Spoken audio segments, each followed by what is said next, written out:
What's up, guys? All right, so we're working with some new stuff here. Good morning, good evening, um, wherever you're at, whatever time you're watching this. This is the Big Money Many channel. This is our book club. Again, back with the book Man Up from Bedros Keuilian, and excited to be with you guys here today. Fired up about getting on with this book and moving on to another chapter. I do it again. You know how it is. We get busy, and haven't been able to stay consistent every day with what we got going on. Let's get busy. All right, I had to get a little sound check going. Welcome, guys. Hope you guys are doing well. Hope you guys are doing great. God is good. So always remember that. And I'm excited. I'm excited about everything going on, the ups and downs. As you know, that we run a business here, and you got to be excited in the down times, because if you can't get excited when things are bad, you're just not cut out for this kind of work. You just got to go find a job or something where all you got to do basically is show up and just do what they tell you to do. But that's not me. I'm excited about business. I'm excited to be working with my family. I'm excited about the family that I have, the children I'm raising, and everything is good, guys. God is so awesome. If you just take the time to seek that and meditate on that every day, you can't go wrong. All right, so moving on, guys. This is the Big Money Many channel. Please follow us, like and subscribe. We are on TikTok. We are going live tonight on Facebook, YouTube, and Twitch. So Twitch is something we haven't really utilized, but I need to get that going. So this is probably our second video we're putting up on Twitch. So all you Twitch followers, welcome. This is the Big Money Many channel, where we read and talk about whatever it is I feel like talking about. Just anything I feel you should know. And hopefully I can empower you by things that have been brought across my path. And one of the things that we do here is we have a focus on self-improvement, something I learned in my business, to get better, to grow oneself through reading of any self-help book, any book that someone has written. You're not going to like them all. You're not going to find value in them all, but they're all valuable to somebody. You never know what book you might pick up, and it might just change your life and change the way you see things. So I encourage everybody to read, self-improve, work on your mindset. This is one of the best things you can do for yourself, for your family, for your business, just for your well-being in general. All right, so again, we're on Facebook at Big Money Many on Facebook, at Big Money Many on Instagram, at Big Money Many on TikTok, Twitter, and YouTube. You can search my name, David Many, and you'll find us there. All right, so we covered the emergency brake number 3, and oh man, my notes are not here. What's going on? Thank you, guys. All right, here we go. Okay, so the book we're reading, as you can see in the top right corner, that's the cover, Man Up by Bedros Keuilian. All right, how to kick ass in life and business. Bedros Keuilian, awesome gentleman, runs a bunch of gyms, runs a couple businesses, very smart individual, and very tough individual. I like his style. All right, so we are moving on to chapter 3. It's been a long time coming. We slowed down with chapter 2. We broke down six of the. We broke down 3 of the 6 of his emergency brakes, and today we are going to be covering some of the non-negotiables. Chapter 3 is the non-negotiables. All right, so I'll go ahead and get reading to that. So the only secret.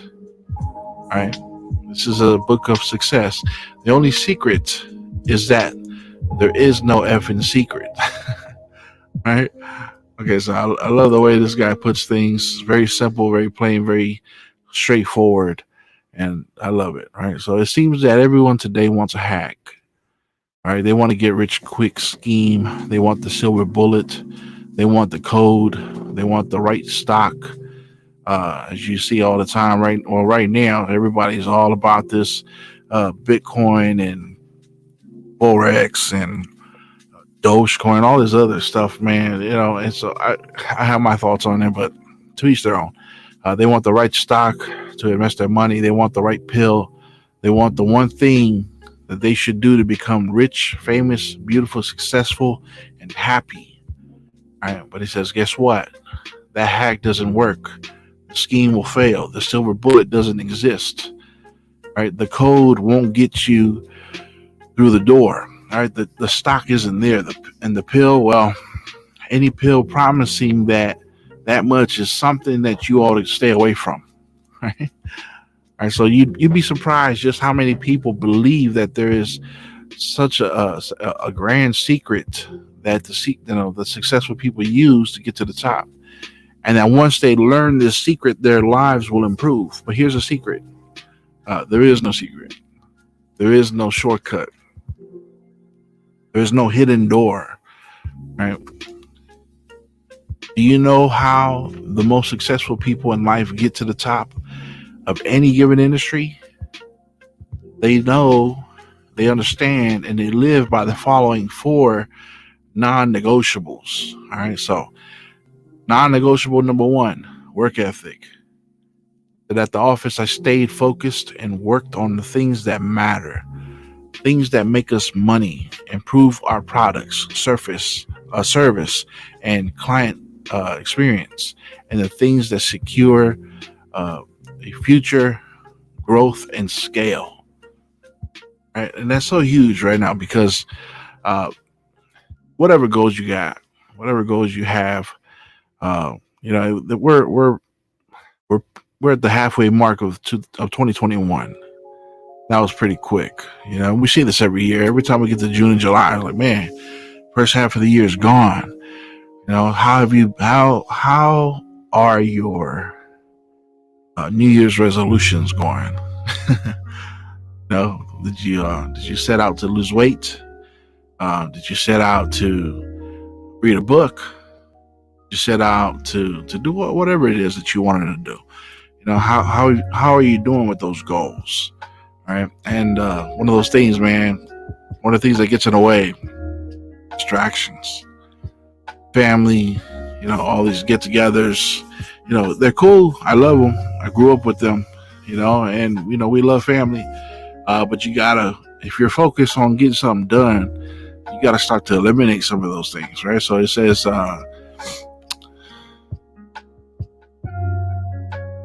gotta focus on the things that matter, right?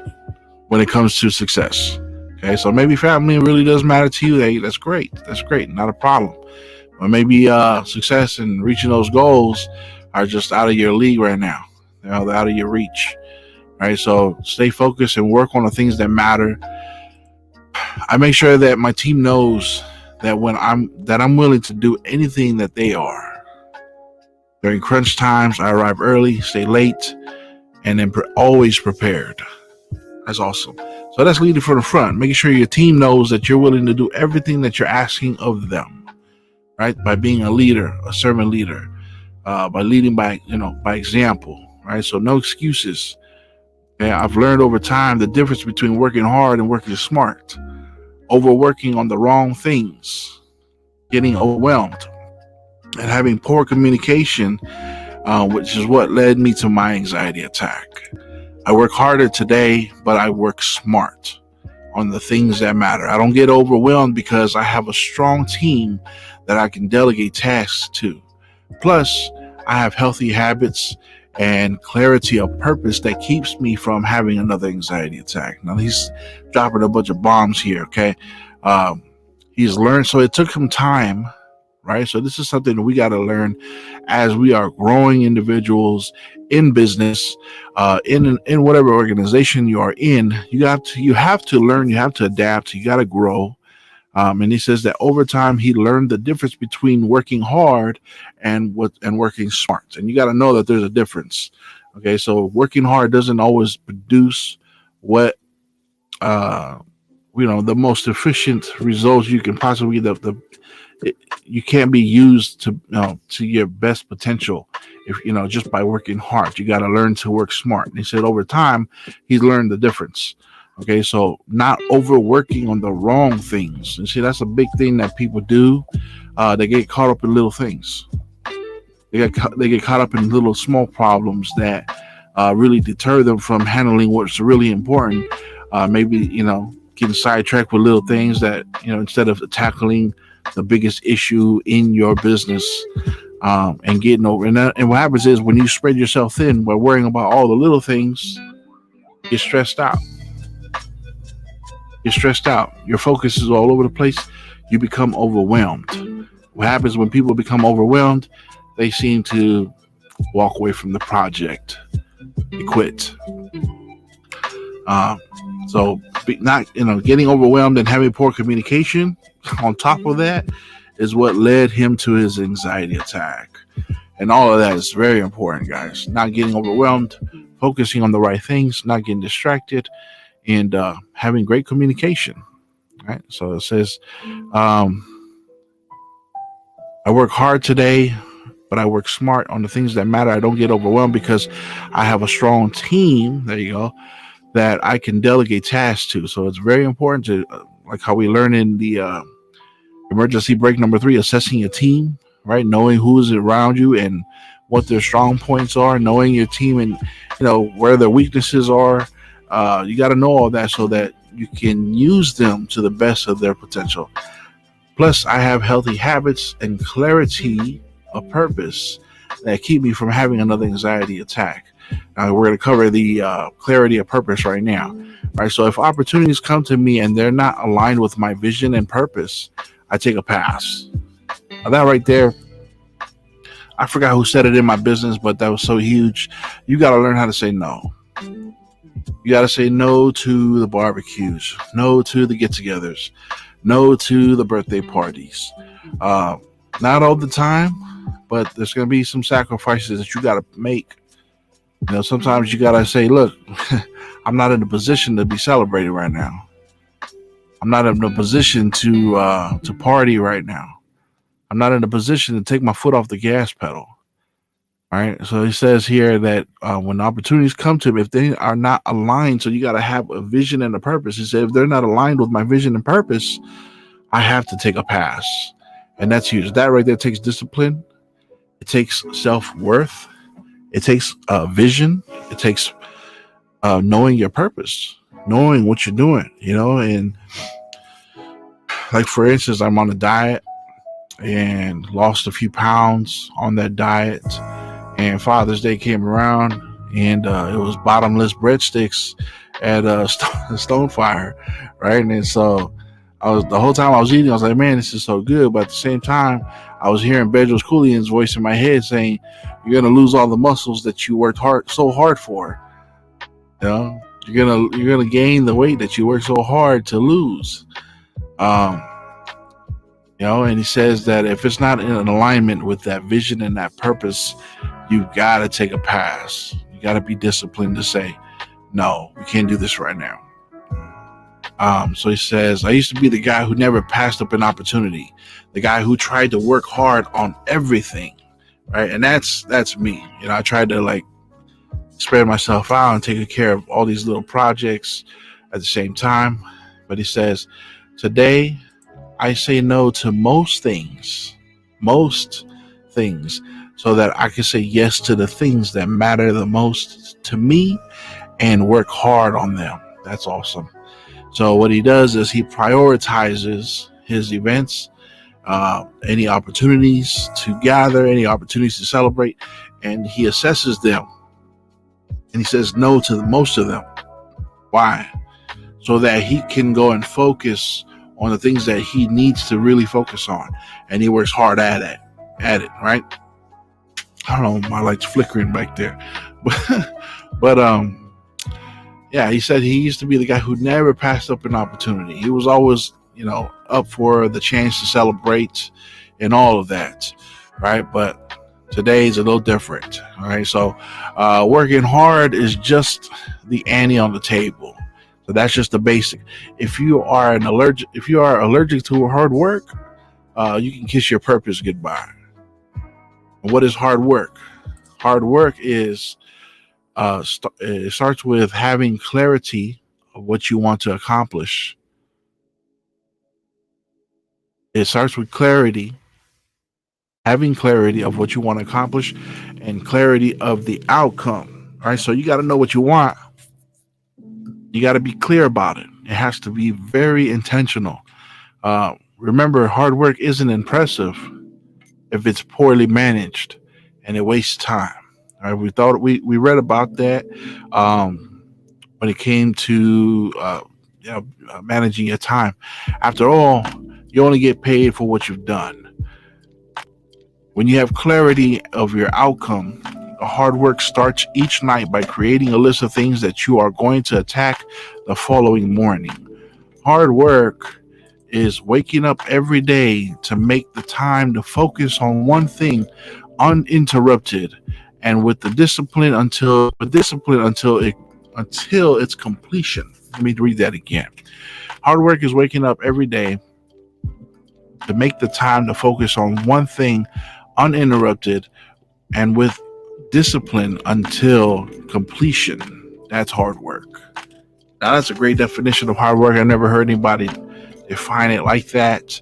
But I think that's beautiful, man. Especially, becoming uninterrupted. You got to really set yourself up. My wife and I, before she went to bed, we talked about things that we got to do to set ourselves up for success because things get in the way. Things get in the way, and success, grows further and further away from you, and it just seems a lot harder than it really is when you're not disciplined, to focus on something until completion. But when you are constantly getting interrupted, that can really slow things down, and it could really, hinder you from achieving, what you really want to accomplish. And so you got to make sure that you set yourself up so that you are not constantly interrupted. That's why I do my recordings at 2 or 3 o'clock in the morning, because I'm uninterrupted, except for some background noise. Other than that, we're trying to set ourselves up to make sure that we can get this book club up going properly, right, and making sure that all of that works out right. So the work must have purpose so that you're not throwing yourself against a brick wall or running in place. So the work that you're putting in, just because you're doing something, doesn't necessarily mean that you're going to make an impact. There has to be some purpose behind it. Like when we train people in our business, we tell them all the time, like when we start off, of course I want to know their goals and their dreams. I have to know why that person is in this business. I have to know why they're here, and I tell them, I say, look, this is an opportunity to make money, but you can't just be here for money. That just can't be it. What's your purpose? What's your why? Why are you here? I love to work with people. I would love to train somebody. You know what I mean? But I need to know what their purpose is, and they have to know too. Because if it's just money, you're probably not cut out to work with me, because you can go anywhere and make money. But over here, we're looking for other things. We're here to achieve greatness. We're here to start organizations. We're here to give to charities. We're here to start charities, fund safe houses, things like that. So you got to have a purpose to what you're doing. Otherwise, the work that you're putting in, it just really fades away. It's just all for naught. And it means doing the important thing and doing it well. So again, having the vision and the discipline to look at what you're doing and saying, is this really important right now? Does this really require my time to be focusing on this any one thing at any time? And when you're doing something, do it well. And I learned that lesson when I was drilling oil for Ensign US Drilling, and one guy, he got tired of me because I was a green hat. Green hat means you don't know jack. You're just here to learn, and you're taking up somebody's job, but you're brand new. Pretty much, you're a rookie. You're green. That's pretty much what I meant. And guys would hate working with the new guy who didn't know anything, because They didn't know how to do their job well, and so therefore the rest of the team had to pull extra weight, to help, uh, for where I was slacking. Right, but he says, it means doing the most important thing at any time and doing it well. The one thing That one thing may be reviewing your tax liability, filming a sales video, spending an hour writing your book, calling 20 influential people to network with, and move your idea forward. Hard work is above all hard. And that sounds like I'm just repeating myself, but I'm not. At the end of a good session of hard work, right? So here's the difference. We're learning about hard work here. At the end of a really good session of hard work, just like at the end of a workout, you should be able to sit back and say, holy shit, that was difficult. I'm drained. I'm thrilled, but I'm drained. He says here, there is a big difference between shallow work and what the author Cal Newton calls deep work. Now, deep work is hard. It should tax you. All right, it should make you think, make you sweat. There's got to be some pressure. It's a state of focused concentration that not only requires your best, but also brings out your best. Many people think that they are working hard and they are not getting shit done when they're really doing meaningless, easy work, right? The busy work that manifests itself as research, pursuing social media, checking emails, and being unstructured and undisciplined with time and activities. It's easy, it feels good, but it is useless. And he ends there with the first of the non-negotiables, which is work ethic. So we got to be clear about work ethic. And he says here, I might disagree with a couple points here, but he says here that hard work has got to be hard, meaning that when you're performing this task, whatever that hard work is, you're going to feel drained. You're gonna sit back and take a deep breath, say to yourself, "Man, that was hard." He said it's just like a workout, and this is a big workout guy, right? And he says that when you're doing real deep work, it really does tax you. It makes you think. It makes you sweat, right? And so there's a difference between that and the easy work, meaningless work, he calls it, busy work. We read up on this in the last chapter. That busy work where you're just doing stuff that makes you, keeps you busy, but it's not really producing. It's not really bringing in results. It's not really forwarding your idea or your concept in your business. It's not generating leads. It's not generating any, it's not producing pretty much. All right. He says this busy work is stuff like doing research, social media, checking emails, and doing unstructured and undisciplined things that take up time and activities that take up your time pretty much.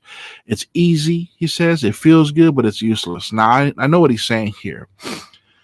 Because in my business, I'm in a people business. You got to develop people. You got to find new people. You got to develop your leads. We don't do the whole, purchasing lists of leads from banks and things like that. We don't do that. It's a lot of cold markets, a lot of referrals. We do a lot of warm market too. Just going through friends and family to generate leads from there. But there's work that goes behind it. And the ones that generate, results are the ones that are actually going out there and, finding where they're going to get the next lead from. Right now, the hard work, but the most efficient, I would say, is cold, hard marketing, pretty much meeting strangers, cold calling people, cold market prospect, meaning just meeting strangers at a Walmart or at a grocery store and just talking to them, making friends on purpose with the intention of one day, doing business with them and, finding new leads through that. And that's the hard work, right? There's new people, there's a new generation coming in. Technology is really taking root in all industries, all businesses. And so for the past year we've been on Zoom, and we couldn't really get out into the stores as much as we'd like to generate leads, and so we would rely on social media, emails, doing research, and things like this, right? And it actually takes effort, but it doesn't generate results as quickly as it would as going out there and meeting a stranger. It's a lot more uncomfortable. Uh, we call it getting kicked in the teeth. You're gonna face rejection. People are gonna say no, and it sucks. It hurts. You get your feelings hurt a little bit, but it's worth it because you might go out there and you might find the right person who's looking for the right opportunity, and then bam, there goes more business for you, right? But social media is what we're doing today. We're doing it alongside the hard work. But what he's saying here is that that's the easy stuff. You feel good while you're doing it. It's easy. But it does. When he says useless, I wouldn't use the word useless. It definitely doesn't produce as much traction as you normally would, as being compared to actually getting out there and communicate with somebody in person. But it does work. It does. You just got to do it more consistently. You got to put a lot more work into it. So generally some social media. I'm finally starting to get my feet wet with that. And it's working out. I'm getting some interest and stuff like that. But I see what he's saying here. It's a little easier to sit behind a computer and do all that kind of work, right? As opposed to getting out there and meeting people, just like the people at the Direct TV guys you see at Walmart. That's something like we would do, just not so blatant. We just go out there. We look for people that are looking to make some extra money. That's how I build my business. So I see what he's saying. It's the same thing like when you work out. You can go to the gym and you can just bust it and come back all sweaty. You know, uh, you know, get some dirty laundry out of that workout. Or you can do, what I do on an easy day and just make sure I get my steps in. And it's laughable to people who are into working out, but for me, it was a struggle at first. I was like, man, I can't even walk down the street and come back, without my back hurting and my shoulders stiff. It was irritating. Now it's a lot easier for me to get it done. I do it with ease, sometimes without even sweating. And, it's just easy work. It's not like a Stairmaster. It's not like going out there to the gym and doing some cardio work. It's this my workout today is easy. I don't put a lot of time behind it, but I know I would get more results if I were to go hard and get into these more serious type workouts with guys that like to work out. You know what I'm saying? I could tell. I could see it easily, and I'll admit you probably get more results doing it their way. But he says this is that hard work that you want to get into, that deep work, to where when you're done with that work, you're gonna say, "Man, that was hard. That was difficult." Which is hence the word workout, right? They work you out. They drain your body. They tear up your muscles, right, so that you can rebuild it again. But that is where the results lie. So, as a summary to this first part of chapter 3, covering the first of the 4 non-negotiables, this is work ethic. All right. So he says there's no secret. It's just hard work. There's no silver bullet, no get rich quick, no code, no pill. There's no cheat codes, nothing like that. Just hard work. Sometimes it's the simple things, man. Sometimes it's old school. But let me tell you, man, in my experience, the older generations, man, they know how to produce, and they can do it a lot better than us. We might do things. Actually, we do a lot of things that are just easier for us today. We do things with ease today. We do things that are comfortable today. That's just how it is. Back in the day, man, everything was a lot different. Like right now, see my phone, I could run my whole business on this one little phone right here, right? Back in the day, man, you had to have a printer, the fax machine. You got to have a pager on you. The cell phone was not like this thin little phone here. All right, well, this is not so thin, but what I'm saying? You understand what I'm saying? Like this right here replaced everything. It replaced the calculator. It replaced the telex machine, the fax machine, right? This is everything right here, right? And so that's, we made it easy and more efficient. But back in the day, it was work ethic that produced. So there's two schools of thoughts here, you know what I mean? But I like where he's going. It is true, because even with this, just because you have the technology doesn't mean that you're guaranteed success. There still has to be work behind it. You still got to work social media. You still got to work emailing, DMing, and all that kind of stuff to generate your business. But work ethic, there's nothing that can replace it. You can try to, uh, you know, dress it up and sugarcoat it, water it down. You can try to do all kinds of things, but work ethic is just one of those things you just can't get around. He says here, if you are allergic to hard work, then you might as well throw your purpose out, because you're not going to have it. He says, kiss your purpose goodbye. If you're allergic to hard work, kiss your purpose goodbye. And so that, he says, hard work is just the ante on the table. So this is just a basic requirement that you got to have. And I know it's just a cliche. We've heard it all the time. You've heard it from your folks. You've heard it from your mentors, your teachers, your coaches. Nothing replaces hard work. And this right here is just a reiteration of that. There is no replacement of hard work. You just got to have it. If you want to see things get done, if you want to see success, you want to reach your goals, if you want to get to the next level, you cannot replace hard work. All right. What was this? One of my coach, he said it. There's talented people.